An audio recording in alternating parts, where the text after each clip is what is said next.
संतप्त मानस शांत हों, जिनके गुणों के गान में वे वर्धमान महान जिन विचरे हमारे ध्यान में।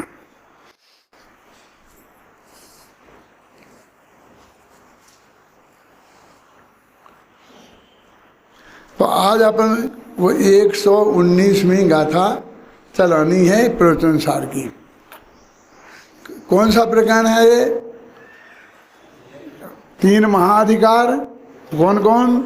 ज्ञान तत्व प्रज्ञापन महाधिकार, ज्ञेय तत्व प्रज्ञापन महाधिकार और चरणान योग सूचक चूलिका। और उसमें दूसरा अधिकार कौन? ज्ञेय तत्व प्रज्ञापन अधिकार। और ज्ञेय तत्व प्रज्ञापन अधिकार में पहला अधिकार वो दूसरा महाधिकार और उसके 3 हिस्से, एक द्रव्य सामान्य अधिकार और एक द्रव्य विशेष अधिकार और एक ज्ञान ज्ञेय विभागाधिकार। आप जानते हैं पिछले कम से कम 10 साल हो गए अतुल भाई, 10 साल से उस शिविर में हम प्रवचन सार ही चला रहे। मैं बहुत कहता हूँ अतुल से कि अब तो बदलो भाई, कि नहीं दादा हमको आपसे तो प्रवचन सार ही सुनना है, पर उनके आगे आगे बहुत कठिन विषय है, तो अमेरिका में कैसे चलेगा? कि नहीं तो चला नहीं है, और फिर चलता है तो बहुत आनंद आ जाता है। शायद कौन सी गाथा चल रही है अपने वहाँ? 102वीं गाथा चल रही है। हाँ समझे, कम से कम हमने एक 64वीं गाथा से शुरू किया था, याद है आपको? सुरपति असुरपति नागपति, उस गाथा से शुरू किया था और आज हम 102 गाथा तक पहुँचे हैं 10 साल में। अभी 103-4 गाथा चलेगी अभी वहाँ पर, वही की वही, हम दूसरा विषय नहीं बदलते। मैंने प्रवचन सार ग्रंथ भी बहुत महान है और पूज्य गुरुदेव श्री ने बहुत गहराई से इसमें गोते लगाए हैं और इस चीज़ को प्रस्तुत की है। अब 119वीं गाथा तो ज्ञान क्या नाम है? सामान्य द्रव्याधिकार, द्रव्य सामान्य अधिकार। इस अधिकार का नाम क्या है? द्रव्य सामान्य अधिकार। दूसरे का नाम क्या है? द्रव्य विशेष अधिकार। तीसरे का नाम क्या है? ज्ञान ज्ञेय विभागाधिकार। तो अभी द्रव्य सामान्य क्या है बसंत भाई? कि हम जो बात कहेंगे वो एक द्रव्य की नहीं, वो 6 द्रव्यों की होगी। वही बातें बताएंगे हम जो 6 द्रव्यों पे घटित होंगी। अकेले आत्मा पे घटित हों ऐसी बात हम नहीं करेंगे यहाँ। इसलिए समय सार में अध्यात्म न्यायों की चर्चा है। अध्यात्म न्याय माने निश्चय व्यवहार, और प्रवचन सार में द्रव्यार्थिक पर्यायार्थिक न्याय की चर्चा है। द्रव्यार्थिक पर्यायार्थिक न्याय 6 द्रव्यों पर घटित होते हैं और आध्यात्म के नए निश्चय व्यवहार अकेले आत्मा पर घटित होते हैं। उसमें 2 पार्टियों में एक पार्टी आत्मा अवश्य होना चाहिए, नहीं तो वो अध्यात्म न्याय नहीं है। और ये 6 द्रव्यों पर घटित होना चाहिए, वे सिद्धांत के न्याय कहलाते हैं। तो 114वीं गाथा है ना वो अपनी प्रसिद्ध, कि द्रव्यार्थिक न्याय को मुख्य करो, पर्यायार्थिक न्याय को गौण करो। उसकी चर्चा तो बहुत चलती है, तो आप लोग जानते हैं। तो वो उसमें उन्होंने वो सारी चीज़ें कॉमन बातें, तो उत्पाद व ध्रुव द्रव्य गुण पर्याय हैं, इनकी चर्चा उसमें आई है, क्योंकि ये 6 द्रव्यों में समान रूप से पाई जाती हैं। अब वो बता रहे हैं कि वो आत्मा अनादिकाल से जो है वो वैसा ही का वैसा है कि वो बदलता है। इसको उन्होंने नाम दिया अवस्थित और अनवस्थित। इसमें वो आत्मा अवस्थित है या अनवस्थित। अब जरा ध्यान से सुनना। पहले मैं गाथा पढ़ता हूँ, गाथा का अर्थ पढ़ूँगा, फिर गाथा का पद्यानुवाद पढ़ेंगे और फिर पूज्य गुरुदेव श्री का कोटेशन भी मैं आपको पढ़ के सुनाऊँगा। और जैसे मैंने कल बताया था ना कि मूल गाथा में टीका में और जयसेन की टीका में, वृंदावन दास कवि में, देवीदास कवि में किसी ने जो बात नहीं लिखी वो गुरुदेव श्री ने निकाली। कौन सी थी? व्यंजन पर्याय, जैसे इसमें भी है। एक एक चीज पे हम ध्यान दें। देखो, जाय दीनैव न सदी क्षण भंग सब भवे जने कोई वो बिल्यो संभव बिलयति तेराना उत पाद व्यय न प्रतीक्षण उत पाद व्यय में लोक में अन्य है उत्पाद व्यय अभेद हैं आरये के भी। कहते हैं उत्पाद व्ययमय लोक में। ये सारी दुनिया कैसी है? उत्पाद व्यय में, उत्पाद व्यय में है ना। उत्पन्न होती है, नष्ट होती है, उत्पन्न होती है, नष्ट होती है, प्रति क्षण उत्पन्न होती है, नष्ट होती है और कभी नष्ट नहीं होती है। ऐसी विचित्र बात इस गाथा में बताई है कि प्रति क्षण नष्ट होती है और कभी भी नष्ट नहीं होती है। प्रति क्षण उत्पन्न होती है और कभी भी उत्पन्न नहीं होती है। लोग कहते हैं कि भाई तुम्हारे पास पुराने चावल होंगे तो क्या करना? नहीं, लोग कहते हैं पुराने चावल अच्छे होते हैं। तो चावल पुराने अच्छे होते हैं, चने नए अच्छे होते हैं। ये सब होता है कि नहीं होता? कोई चीज़ हमें पुरानी चाहिए, कोई चीज़ नई चाहिए। तो आत्मा के बारे में, ये आत्मा अभी नया है कि पुराना? कि तुम्हें कैसा चाहिए, नया कि पुराना? क्यों?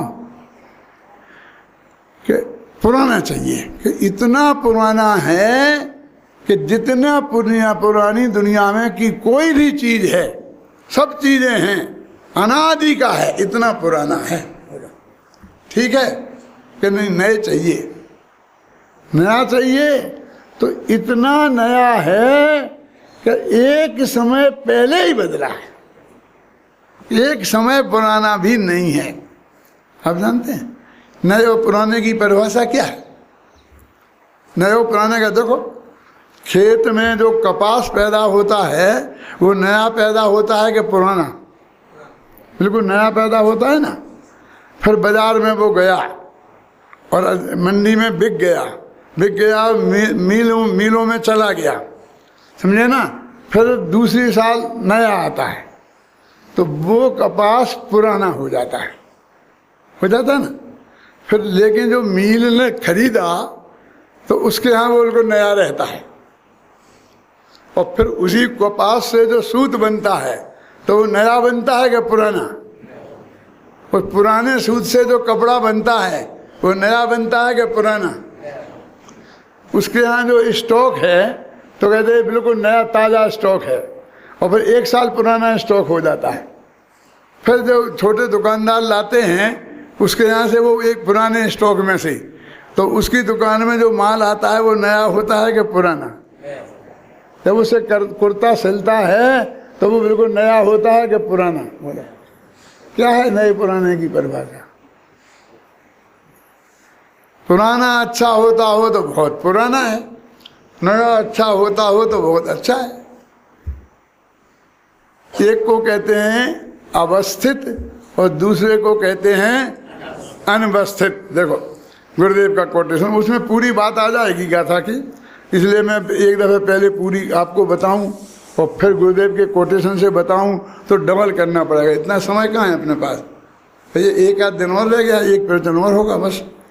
देखो तुम्हारे पास एक किताब है समय सार अनुशीलन भाग 2 134 पेज। जीव ऐसे का ऐसा रहता है, सुनो, जीव ऐसे का ऐसा रहता है, अर्थात ध्रुव दृष्टि से जीव अवस्थित है और क्षण क्षण में अवस्था बदलती है। इसलिए अवस्था दृष्टि से अनवस्थित है, अर्थात वो अस्थिर है। और अवस्था दृष्टि से किंतु कर्म के कारण स्थिर है, ऐसा नहीं है। माने वो आत्मा के स्वभाव में वो स्थिर है कि आत्मा का स्वभाव क्या स्थिर है? स्थिर है माने कभी बदलेगा नहीं, अस्थिर है माने बदलेगा। तो उन्होंने पूछा स्थिर है क्या अस्थिर? तो उन्होंने कहा द्रव्य दृष्टि से, तो तुम्हारी वो समय सार वाली द्रव्य दृष्टि मत निकालना है, वो द्रव्य दृष्टि अलग चीज है। और ये द्रव्य दृष्टि का मतलब द्रव्यार्थिक न्याय की दृष्टि से, द्रव्य की तरफ से देखो तो वो स्थिर है, और पर्यायार्थिक न्याय की तरफ से देखो तो, पर्याय दृष्टि से देखो तो वो प्रति समय बदलता है। अब मैं पूछता हूं आपसे कि वो स्थिर है कि बदलता है? और ये दोनों बातें सत्य हैं कि नहीं? और सत्य हैं तो एक सी सत्य हैं कि कोई कमजोर सत्य हो और कोई मजबूत सत्य हो, ऐसा है? देखो, ये आत्मा अनादिकाल से नित्य है, ये बात तो पक्की है ही ना। त्रिकाली ध्रुव भगवान आत्मा गुरुदेव श्री फरमाते थे। लेकिन वो अनित्य नाम का भी उसमें एक धर्म है, और वो भी अनादिकाल से लेके अनंत काल तक नित्य रहता है। क्या क्या नित्य तो नित्य है ही, लेकिन अनित्य नाम का धर्म भी नित्य है। पानी बहता है ना नदी में, नदी कहते ही उसे हैं बहते हुए पानी को। जो पानी रुक जाए तो वो झील होगी, तालाब होगी, समुद्र होगी, और कुआं होगी, बावड़ी होगी, लेकिन झील वो नदी नहीं होगी। नदी माने बहता हुआ पानी। अब वो पानी बह रहा है, तो यहाँ पानी जो है वो पानी कल का यहाँ नहीं है, लेकिन कल से आज तक एक सेकंड भी यहाँ पानी के बिना रहा नहीं है। ये जगह वहाँ तो 24 घंटा 12 महीना पानी है, पानी की धारा बह रही ना। ऐसा द्रव्य अनादिकाल से है और प्रति समय बदल रहा है। सूर्य का लगाओ उदाहरण, सूर्य जो है वो प्रति समय दौड़ रहा है कि नहीं दौड़ रहा है? और दौड़ रहा है तो कभी एकदम आकर के अपने इस माहौल में आ जाए तो क्या होगा? बहुत एक्सीडेंट हो जाएगा। कुछ नहीं, कि वो अपनी लाइन में दौड़ रहा है, अनादिकाल से दौड़ रहा है, और वो अपनी लेन में ही दौड़ेगा। वो दौड़ करके कहीं भी पहुंच जाए ऐसा नहीं है, एक समय रुकेगा नहीं और चाहे जहां जाएगा नहीं। ये उसका स्वभाव है ना। तो दौड़ना भी उसका स्वभाव है और अपनी लेन में रहना भी उसका स्वभाव है। तो ऐसे ही यहाँ कहते हैं कि वो द्रव्य दृष्टि से भगवान आत्मा अवस्थित है और पर्याय दृष्टि से भगवान आत्मा अनवस्थित है, अस्थिर है। जीव को ऐसा रहे, यह जीव का द्रव्य स्वभाव, जीव ऐसे का ऐसा रहे।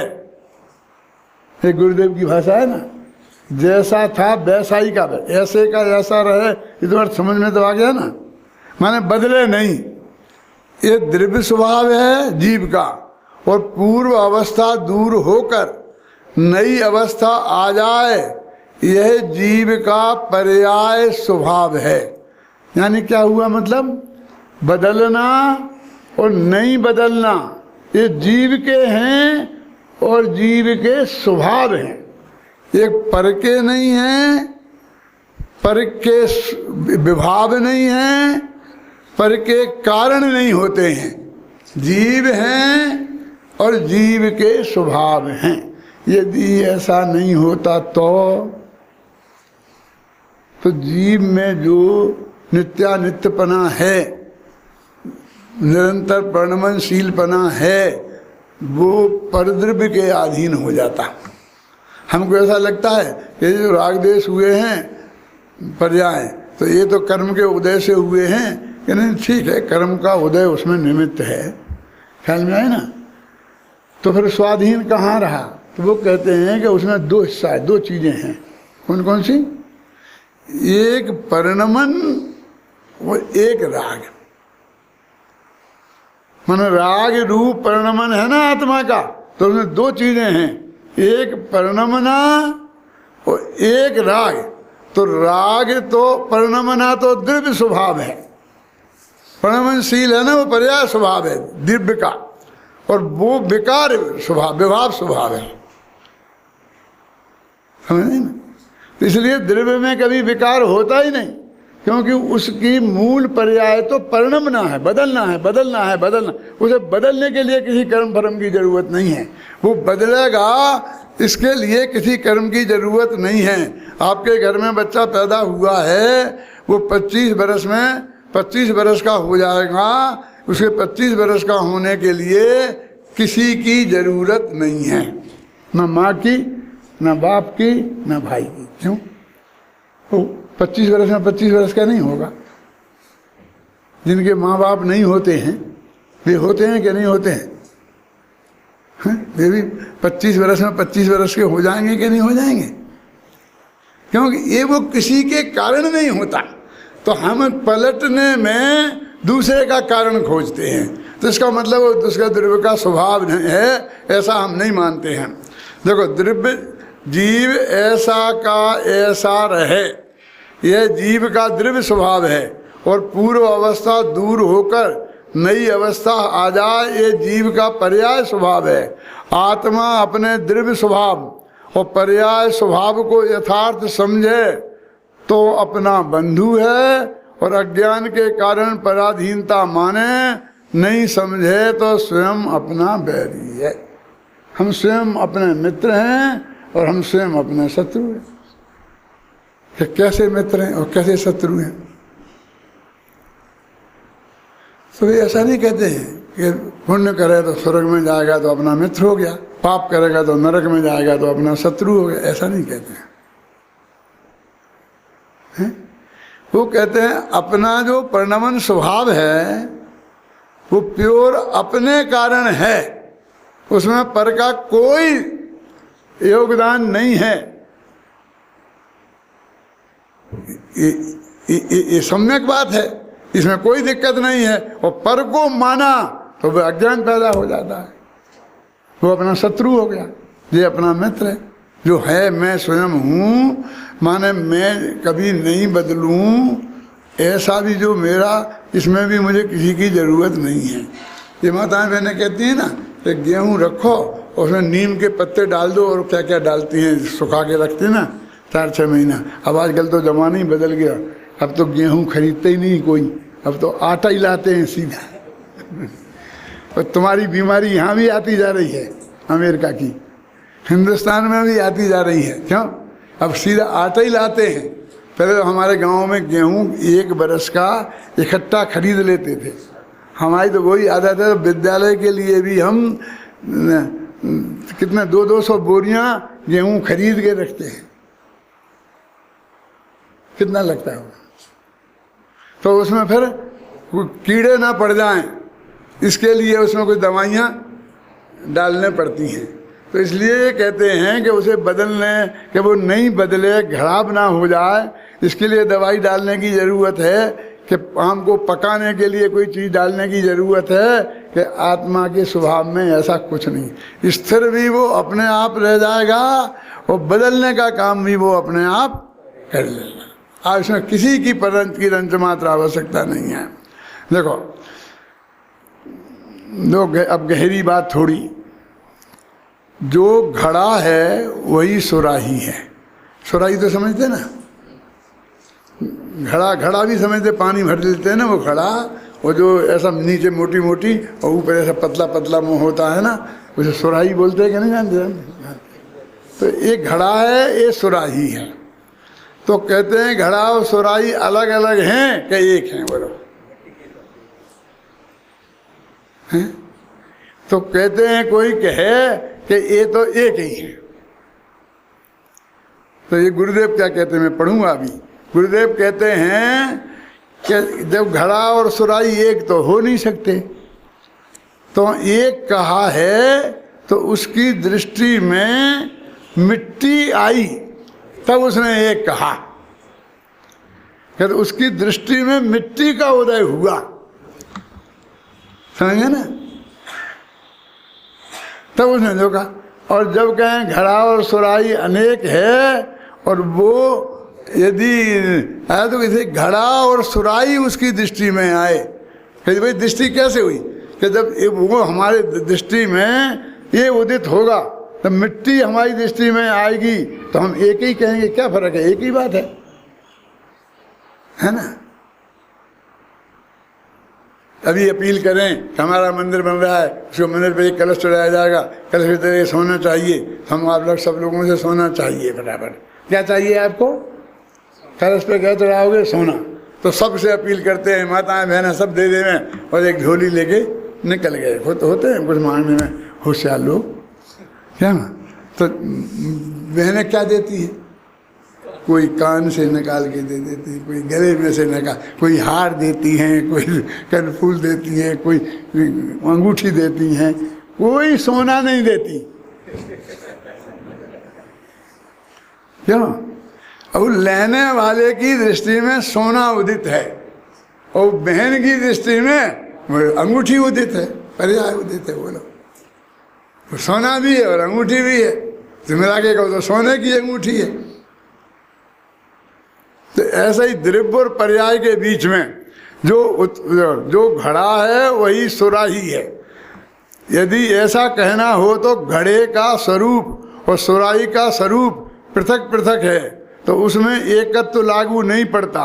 यदि घड़े और सुराही में एकत्व सिद्ध करना हो तो मिट्टी की अपेक्षा उनमें एकत्व है, इसलिए उसमें मिट्टी अवस्थित है, तो फिर वो मिट्टी उदित होगी, मिट्टी अवस्थित है। अब ये तो हुआ उदाहरण घड़े और सुराही का। अब वस्तु पे घटाते हैं कि जो उत्पाद है वही व्यय है। यदि ऐसा कहना हो तो द्रव्य उदित होगा कि उत्पाद अलग है और व्यय अलग है, ऐसा कहना हो तो पर्याय उदित होगी। यदि ऐसा कहना हो कि जो उत्पाद है वही व्यय है तो उत्पाद और नाश में द्वैत सिद्ध होता है, एकत्व सिद्ध नहीं होता, किंतु उत्पाद और नाश का आधारभूत ध्रुव दोनों में एक है, ध्रुव में एकत्व सिद्ध होता है, ऐसे स्थिर रहता है। अभी इसमें सब पूरा है जो मैं आपको बता रहा हूँ कि वो कहते हैं वस्तु में ये चीज उसमें स्वयं से विद्यमान है। अब गुरुदेव श्री की इसमें क्या विशेषता है, वे क्या जोड़ेंगे? वो जगह शरीर और आत्मा जो में रहता है ना, शरीर में, तो कल कह रहे थे ना कि शरीर में आत्मा है, तो वो कर्म के कारण है, ऐसा नहीं है। अब ये तो कर्म की बात है ही नहीं, माने पर द्रव्य को कारण कार्य संबंध यहाँ नहीं जोड़ना। उन्हें तो ये बताना है कि ये उसका द्रव्य स्वभाव है, ये उसका पर्याय स्वभाव है, ये स्वभाव है और ये विकार स्वभाव है। इतने कह के रह गए। लेकिन गुरुदेव ने क्या निष्कर्ष निकाला? ऐसा कहना चाहते हैं कि एक द्रव्य का अस्तित्व दूसरे द्रव्य के कारण नहीं है, एक द्रव्य की सत्ता दूसरे द्रव्य के कारण नहीं है। ठीक है। अब सत्ता का क्या अर्थ है? अस्तित्व का क्या अर्थ है? तो ये क्या समझता है? रहना ही नहीं, परिणमित होते हुए रहना। क्या आप समझे ना? मेरी सत्ता है, यानी इसमें जो भी परिणमन होगा वो मेरे अनुकूल होगा, मेरी रुचि के अनुसार होगा, यानी मैं करूँगा तब तो मेरी सत्ता कहलाएगी। तो कहते एक द्रव्य की दूसरे द्रव्य में सत्ता नहीं होती, क्योंकि वो द्रव्य का जैसा परिणमन होना है उसमें वैसा ही परिणमन होगा। मिट्टी का तेल को जलाओ तो जलने का नेचर है उसका, तो तेल जलेगा। पानी को जलाओ तो पानी में जलने का नेचर नहीं है। तुम उसे रख दो गरम करके, वैसे जला दो, पूरा खाक हो जाए, वो उड़ जाए, वो अलग बात है। लेकिन उसमें बत्ती लगा के तेल जैसा उजेला करो और जला दो तो ये ऐसा नहीं जलेगा। क्यों? कि जिसमें स्वभाव जलने का है वो ही जलेगा, जिसमें नहीं है वो नहीं है। तो द्रव्य में स्थिर रहने का भी स्वभाव है और निरंतर परिणमित होने का भी स्वभाव है। क्या? द्रव्य में स्थिर रहने का भी स्वभाव है और निरंतर परिणमित होने का भी स्वभाव है। जैसे घड़ा अन्न है और सुराही अन्न है, ऐसा कहना हो तब दोनों के आधार में जो मिट्टी है उसमें अनेकत्व सिद्ध नहीं होता, किंतु घड़े में और सुराही का अनेकत्व प्रकट होता है। मिट्टी में पर्याय दृष्टि से अनवस्थितपना होता है।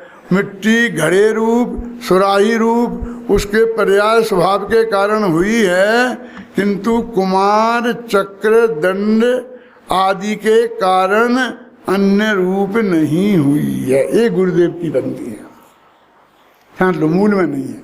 हम देखते हैं फिर कुंद कुंद में है, फिर अमरचंद्र में है, फिर जयसेन ने लिखा उनमें है, फिर और जो पंडितों ने अर्थ किया उनमें है, नहीं है। लेकिन देखो निकलती कि नहीं निकलती है इसमें से ये बात। उन 6वीं क्लास पास गुजराती उस महापुरुष ने इसमें से ये अर्थ निकाल लिया। ये अपने आप में साधारण बात नहीं है। क्या हमको इस बात की महिमा आती है? हमें तो ऊपर की गप्पों की महिमा नहीं आती हमें। क्या वो जब हो जाते थे तो ऐसा होता जाता था, रास्ता साफ होता जाता था, ऐसा होता जाता था, ऐसा होता जाता था। वो तो पुण्य का योग है, वे खुद ही कहते थे पुण्य का योग हो तो सहज भाव से होता जाता है। उसमें ऐसी कौन सी बात है? ये गुरुदेव की महानता इस बात में थी। क्या अब इसमें क्या है? वे जहाँ बोलते थे वहाँ बैठे रहें तो लाखों रुपया बरस जाते थे। ये कांजी स्वामी की विशेषता है। क्यों? इसमें क्या है?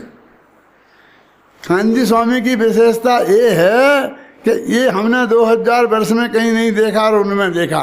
क्योंकि कुमार ने, चके ने, दंडे ने के कारण से ये मिट्टी घड़े रूप नहीं हुई है। उसमें घड़ा रूप होने का स्वभाव है, इसलिए वो घड़े रूप हुई है। ऐसे ही आत्मा को जिस रूप होने का स्वभाव है वो उस रूप परिणमित होता है। ये पराधीनता की दृष्टि हटाने के लिए वस्तु का स्वभाव, ये सम का स्वभाव है। जीव का, पुद्गल का, धर्म का, अधर्म का, है ना। फिर सब घटित तो जीव पे ही करते हैं बार बार। उदाहरण भी 2-4 आचार्यों के पास है बस। घड़ा, सुराही, कुमार, है ना, बाड़ई, 2-4 बातें हैं। घटपट, रथानी, दब्बानी समय सार में लगा। क्योंकि वो जंगल में वासी मुनिराज शहर में आते थे तो उन्हें 3 चीज़ें दिखाई देती थी। क्या? कुमार घड़ा बनाते दिखाई देते थे। क्या? मिट्टी से घड़े बनाते हुए कुमार दिखाई देते थे और कपड़ा बुनते हुए जुलाहे दिखाई देते थे, हैं? और बड़े छील करके बैलगाड़ी बनाता हुआ दिखता था। बस उन्हीं के उदाहरण उनके दिमाग में उड़ गए। हम जब पढ़ते थे तो हम आपस में मजाक करते थे कि हमारे गुरुजी पढ़ाते ये तत्र बन्नी तत्र तत्र ध्रुमा, या तत्र ध्रुमा तत्र तत्र बन्नी, समझ में आई ना। तो हम कहते थे कि हमारी गुरुजी की सारी जिंदगी ये तत्र ध्रुमा तत्र तत्र बन्नी में निकल गई। रोजीना बस गई। ये एक ही उदाहरण देखो, आप बताता हूँ मैं। देखो, दीवो जय मच्छाणम, धर्म ध्रुव को समझाने के लिए आचार्यों ने एक ही उदाहरण नक्की किया। कौन? जल जैसे मछलियों को चलने में सहारा होता है और वृक्ष जैसे छाया निमित्त ठहरने में होती है। सब आचार्यों ने आंख मीच के एक ही उदाहरण, कोई माथा मारा ही नहीं कि कोई दूसरा उदाहरण कहीं से खोज काज के लाएं। चाहे दिगंबर शास्त्र देख लो, चाहे श्वेतांबर, चाहे थाना के बाजी, कहीं एक ही। क्या करना उन्हें उदाहरणों की विविधता के लिए? वे क्यों खोजें? एक उदाहरण है चाहे द्रव्य संग्रह पढ़ लो, चाहे पंचास्तिकाय पढ़ लो, चाहे प्रवचन सार का अगला अधिकार आएगा, क्या उसका नाम है द्रव्य विशेष अधिकार, तो उसमें पढ़ लेना।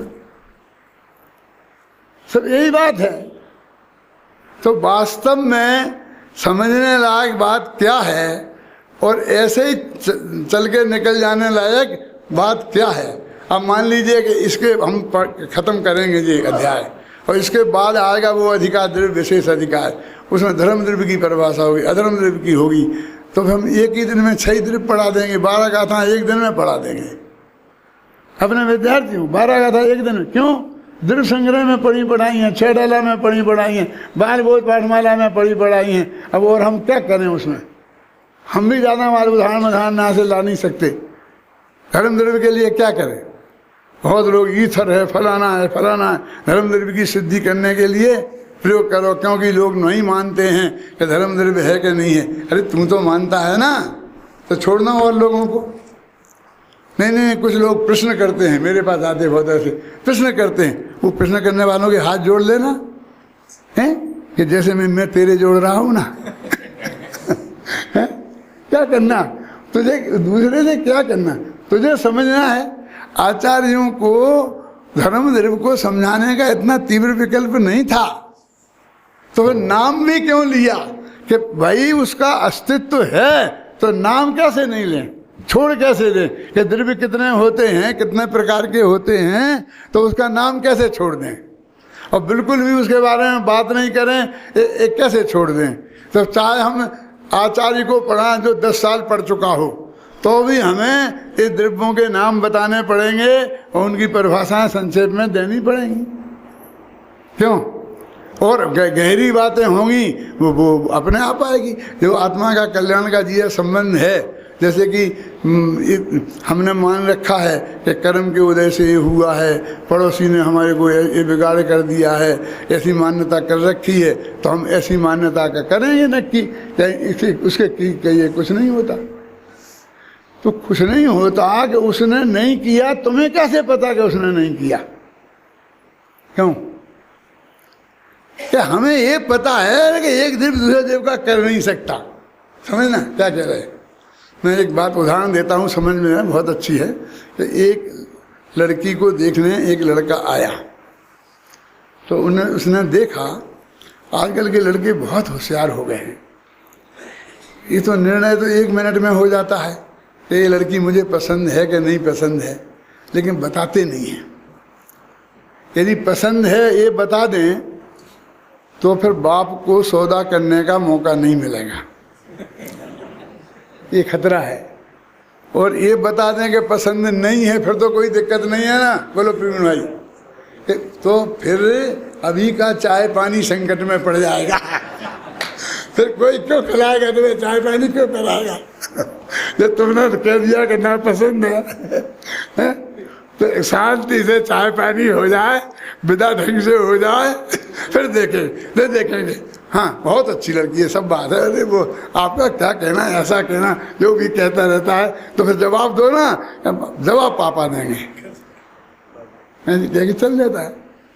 अब मैं क्या कहना चाहता हूँ, मरम की बात, कि वो लड़की को ऐसी बातें करके लड़का निकला, और चित्त में तो लड़की उसे नापसंद थी, लेकिन ऊपर से मीठी मीठी बातें करके और पापा जवाब देंगे ऐसा कह के निकल गया।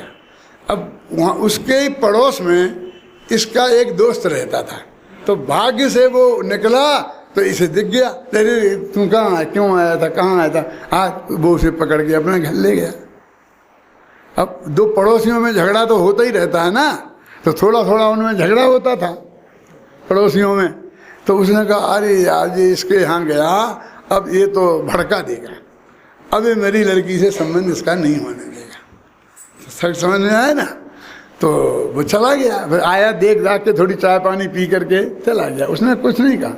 फिर घर से जवाब आया उसके बाप का कि अभी हमारे बेटे का 2 साल शादी करने का विचार नहीं है। शादी करने का विचार नहीं था तो लड़की देखने का को आएगा? अरे तुम समझ लो, जब तुम्हारे यहाँ नहीं करना है, अब तुम ज़्यादा मील विवेक करोगे, समझदार जैसा अर्थ निकालोगे, उससे कोई लाभ होने वाला नहीं है, जान लो। क्यों? नहीं साहब, वो तो बिल्कुल, लड़का तो इतना खुश था, वो तो उसे तो बिल्कुल पसंद थी, लेकिन ये नालायक पड़ोसी है ना हमारा, इसने मेरी 10 लड़की को ऐसा बिगाड़ दिया है, और ये मेरी लड़की का शादी होने नहीं देगी, हमको तो जाके दूसरी जगह रहना पड़ेगा। वो उसे गालियां देना शुरू कर रहा है, जबकि उसने कुछ नहीं किया है। अब मैं जैसा आदमी, मेरे जैसा आदमी समझाता है कि भाई उस पड़ोसी ने कुछ नहीं किया है, तो तुम्हें कैसे पता? तुम क्या थे क्या साथ में? वो गया था और वहाँ रहा 15 मिनट, और यहीं से गया था, तो गारंटी से उसने कहा कि तुझे पता है, तुझे भी तो पता नहीं है ना, तू भी तो नहीं गया था, तेरा भी तो अनुमान ही है ना। अरे अनुमान क्या है, पक्की बात है। मैं कहता हूँ कि भाई मेरे ये कहने का कि उसके कारण तेरी शादी नहीं, सगाई नहीं छूटी, ये कह रहा हूँ मैं, ये नहीं कह रहा हूँ कि तेरे पड़ोसी ने कोई बुराई नहीं की होगी, क्योंकि हिंदुस्तान में ऐसे पड़ोसियों की कमी नहीं है जो दूसरों की बुराई में ही रस लेते हैं। निंदा रस नाम का रस ये तो हिंदुस्तानियों को बहुत प्यारा है। 2 आदमी खड़े होंगे मोटानी जी, तो आप उसमें गारंटी से 90% तीसरे की निंदा कर रहे होंगे, देख लेना आप जाके। ये निंदा रस का बहुत आनंद है, मुफ्त में पैसा लगता नहीं है और बहुत मजा आता है।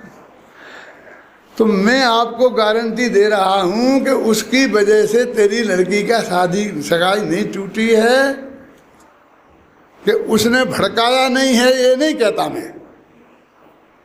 तो क्या कहते हो? ये कहता हूं कि उसके भड़काने से वो भड़का नहीं है, क्योंकि जिनको पसंद आ जाता है वो किसी के भड़काने से नहीं भड़कते।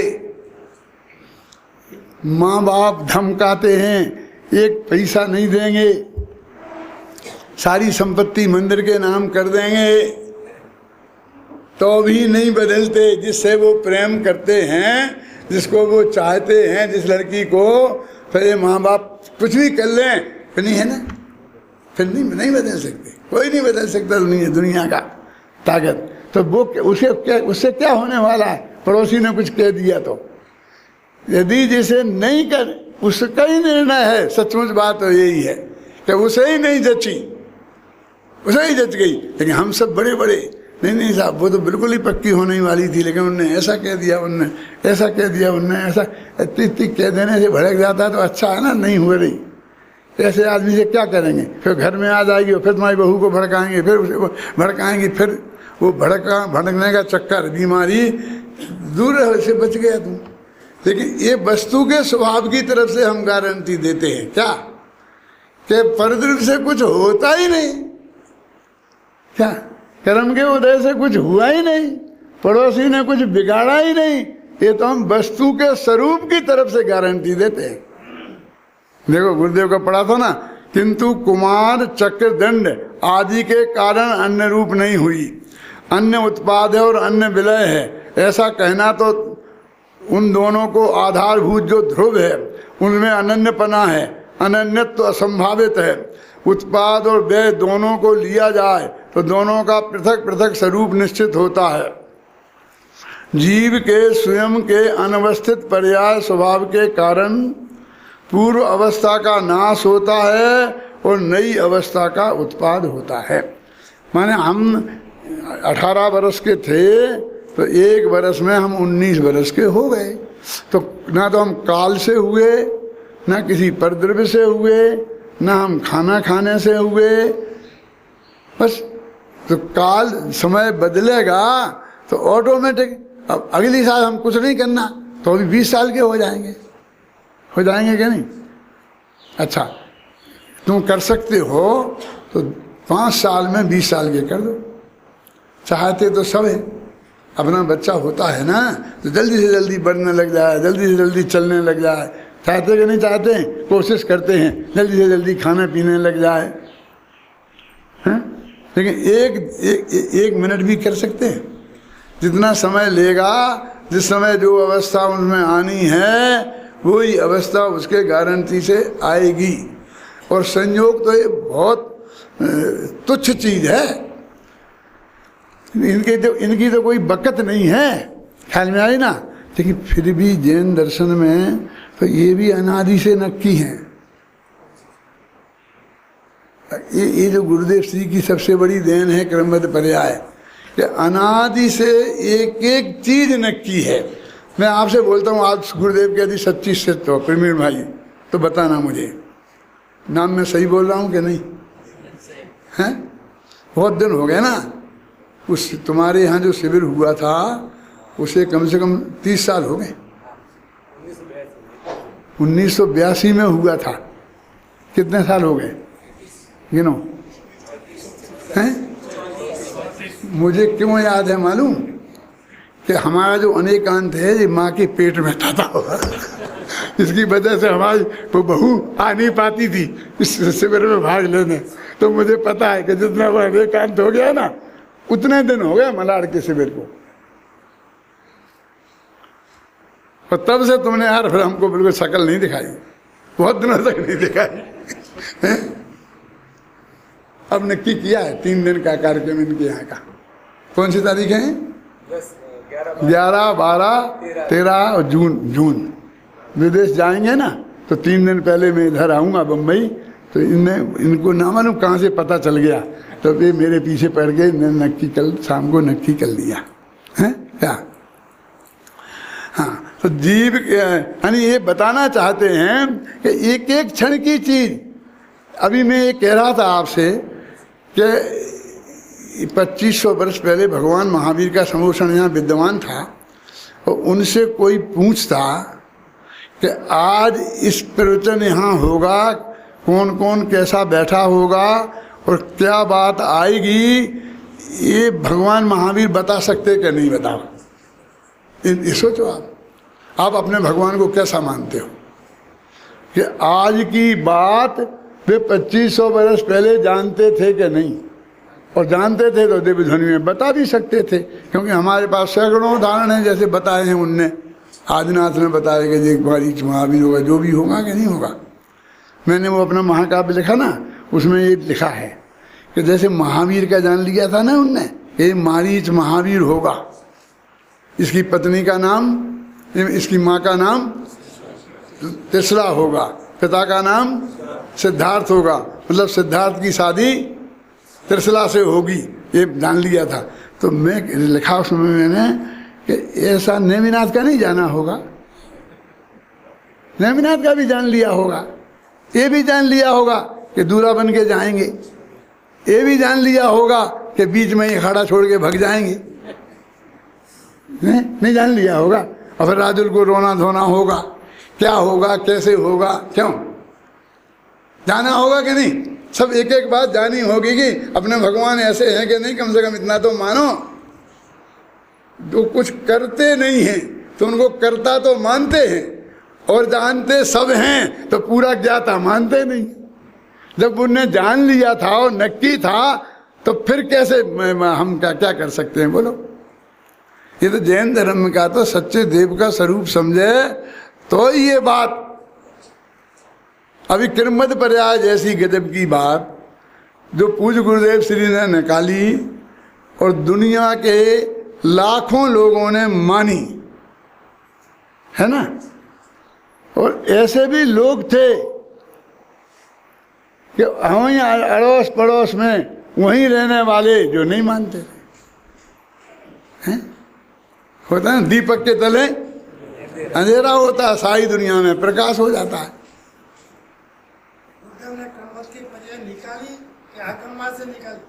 निकाली माने आगम में से निकाली, और कहाँ से निकालने? आगम में से निकाली माँ ने वस्तु के स्वरूप में से निकाली है ना, वस्तु के स्वरूप में देखा। अरे निकालना से भी ज्यादा कठिन काम भाई साहब स्वीकार करना है। मैं तो कहता हूँ जिनने निकाली वे तो महाधन्य हैं ही। आगम में से निकाली, वस्तु के स्वरूप में से निकाली, अपने अंदर से निकाली, कैसी भी निकाली, लेकिन जिनकी समझ में आ गई वे भी कम धन्य नहीं हैं, क्योंकि दोनों का फल एक सा है। जो फल उन्हें मिलेगा वही फल हमें मिलेगा यदि हमें स्वीकृत हो गई तो। क्यों? हम भी मोक्ष में जाएंगे और गुरुदेव भी मोक्ष में जाएंगे, तो वो गुरुदेव वाला मोक्ष कोई अलग होगा और हमारा मोक्ष कुछ अलग होगा। क्यों? थोड़ा उनको सुख ज़्यादा होगा, हमको कम होगा, ऐसा है? ऐसा है वस्तु का स्वरूप है? नहीं साहब, छोटे बड़े का अंतर तो होनी चाहिए, गुरु शिष्य का अंतर तो होना ही चाहिए है, होगा। अरे वस्तु के स्वरूप में ही नहीं है, उसमें हम क्या करेंगे, गुरुदेव क्या करेंगे? गुरुदेव ने सारी जिंदगी ये बात तो समझाई। हम तो कहते हैं कि हम भी धन्य इसलिए हैं कि हमारी समझ में आई।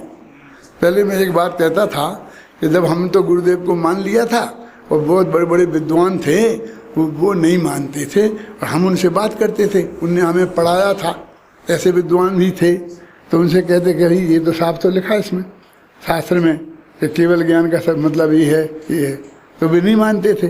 तो हम क्या कहते थे लोगों से कि हमने छोटी उम्र में ये बात सुन ली गुरुदेव से, 20 वर्ष की उम्र में सुन ली और हमारे चित्त को स्वीकृत हो गई, तो हमें कोई दिक्कत नहीं हुई। क्यों?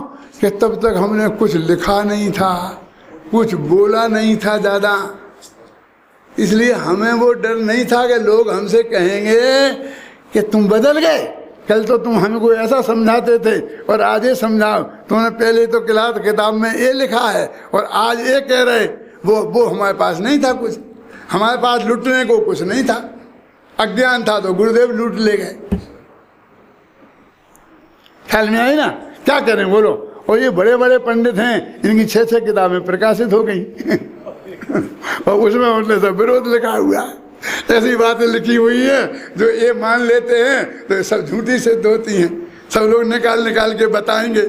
जैसा आप पहली दफा पर्यूषण में आप आए थे तो आप ऐसे ही कहते थे, अब की बार ऐसे ही कहने लग गए, तो ये इनके लिए गले का फंदा बन गया। क्या तो मालूम बनारसी दास ने क्या लिखा? बहुत मरम की बात समझना कि भैया मेरे को जब समय दर्शन हुआ बनारसी दास जी को, तो मुझे बहुत चिंता हुई, क्योंकि मैं पहले बहुत किताबें लिख चुका था, सब कविताएं लिख चुका था और वो जनता में पहुंच गई थी, हर एक लोगों को याद हो गई थी। अच्छा, मुझे समय दर्शन हुआ तो मुझे ये चिंता हुई कि मिथ्या भूमिका में वो लिखी थी तो उनमें कोई गलत बात ना चली गई हो। फिर उनने क्या लिखा कि मैंने उन्हें बहुत बारीकी से देखा अपनी पुरानी रचनाओं को, तो उसमें देखा भाग्य से एक भी बात गलत नहीं थी। ये मतलब फिर आश्चर्य हुआ कि अज्ञान अवस्था में एक भी बात गलत नहीं थी, ऐसा कैसे हुआ? तो उन्हीं ने जवाब दिया, भैया सुनो कि मैंने जो कुछ लिखा था आगम से चेंटे रहकर लिखा था, समझे ना? जिनवाणी से चेंटे रहकर लिखा था, विद प्रूफ लिखा था, इसलिए गलत बात आने का सवाल क्या था? आप समझ रहे हैं? इसलिए गलत बात नहीं आई। तो मेरे कहने का मतलब ये है कि हमें तो भाग्य से इस भव में, समझ रहे ना, 19-20 वर्ष की अवस्था में एक गुरुदेव श्री की क्रमबद्ध पर्याय और वो हमारे ख्याल में आ गई। गुरुदेव के को देखे बिना, गुरुदेव के दर्शन नहीं किए थे तब। सामने वाले ने प्रश्न किया कि सर्व के ज्ञान में जो देखा होगा वो होगा, तुम काहे को माथा मारते हो? यही बात तो ठीक कहता है। और सोचने लग गए, फिर चर्चा करी प्रवचन में। हम प्रवचन करते थे इतना ही लोकप्रिय जितना आज है। यदि आपको देखना हो ना तो मेरी वो 18 वर्ष के पहले उम्र में लिखी गई किताब और बाकी मैंने 81 वर्ष की उम्र में लिखी, दोनों में मिलान करके देख लो, ज़्यादा फर्क नहीं दिखेगा। भाषा में तो दिखेगा ही नहीं। उसका मतलब उससे आपको अंदाज तो लगेगा, तब भी हम इतना तो समझते थे। बड़ा प्रवचन करते थे, लोकप्रिय प्रवचन था हमारा, लेकिन हमारी कोई किताबें नहीं लिखी थी, लेकिन कोई ऐसी चीज़ नहीं थी कि जो हमारी इज्जत में हमें टोके आकर के हमें समझ में आ गई। जितनी देर में उससे हमको इतना लंबा काल मिल गया, हमको बिल्कुल भरोसा नहीं था कि हम इतनी 80 वर्ष की उम्र तक जिएंगे। हम तो कोई समझते हैं 50-60 मुश्किल से जाएंगे। जन्म से ही बीमार रहे हैं, बहुत बीमार रहे, बीमारी में ये सब पढ़ा लिखा है, बीमारी में जो कुछ किया। अब वो कहते अब तबीयत खराब है तो क्यों लिख रहे? अरे तबीयत खराब में लिखते तो एक भी लाइन नहीं लिख पाते। ऐसा विचार करके लिख जाते तो कुछ भी नहीं लिख पाते। छोड़ो तबीयत जो है सो है, ये काम तो चलेगा। तो ये महान हमारे पुण्य का उदय है कि हमारे को नज़दीक मिल गई। नहीं तो वो भी दिन आते हमें आप कहना पड़ता कि हमने जो पहले लिखा था वो गलत है और आज लिखा वो सही है, ये भी कहना पड़ता। ज़रूरत पड़ती तो करना पड़ता था। जिन फूलचंद जी सिद्धांत शास्त्री जैसे लोगों ने इस उम्र में भी स्वीकार किया और गहराई से स्वीकार किया, ऐसी बात नहीं है कोई नहीं कर सकता है। लेकिन उन्हीं के जैसे सैकड़ों विद्वान थे उस जमाने में जिनने ये जानते हुए भी नहीं किया स्वीकार, पूरी तरह स्वीकार नहीं किया। हम तो एक एक को जानते हैं, एक एक के संपर्क में रहे हैं, एक एक से चर्चा करी है, एक एक से बात करी है। चाहे वो कैलाश चंद जी हों, चाहे वो जगन मोहन लाल जी हों, चाहे फूलचंद जी हों, चाहे गोरा वाला हैं वो, चाहे मक्खन लाल जी के ग्रुप वाले हों, चाहे लाल बहादुर शास्त्री हों, सबसे एकदम चर्चा भी हुई, आमने सामने झगड़ा भी हुआ, जांग ठोक के भी हुआ। सब जैसे हुआ थे सबके सबसे 900 चूहे मार बिलाई तब को बैठी है। 60-65 साल का ये अनुभव है। 14-15 वर्ष की उम्र से हम बिल्कुल ऐसे ही इसमें लगे हुए हैं।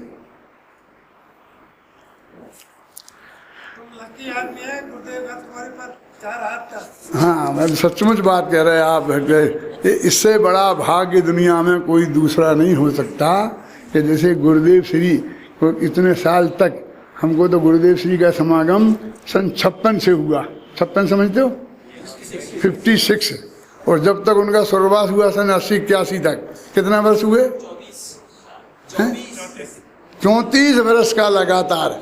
और हमने खूब जम के लाभ लिया सब तरीके से, कोई तरह की कोई बात नहीं है। महान आत्मा थे। आज भी जब कोई झंझट आती है ना बसंत भाई, तो गुरुदेव याद आते हैं। तो आज वे होते तो ये झंझट नहीं आती तो चुटकियों में निपट जाती। क्या है? लेकिन उनका तत्व ज्ञान अपने हाथ में है, अपने साथ में है, तो कोई चिंता की बात पंचमात्र भी नहीं है।